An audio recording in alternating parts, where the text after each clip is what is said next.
បងប្អូនត្រៀមខ្លួនរួចរាល់ហើយឬនៅព្រឹត្តិការណ៍បុណ្យទន្លេលើកទី10នៅខែកញ្ឆេះនឹងធ្វើឡើងនៅថ្ងៃទី27រហូតដល់ថ្ងៃទី29ខែមីនាឆ្នាំ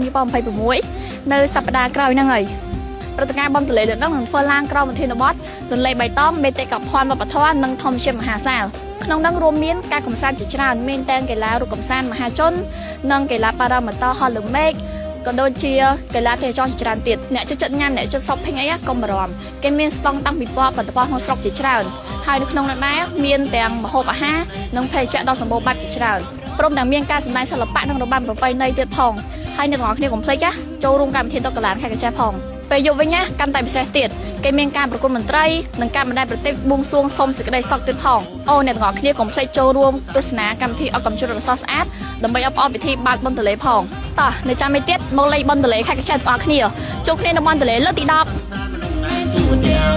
10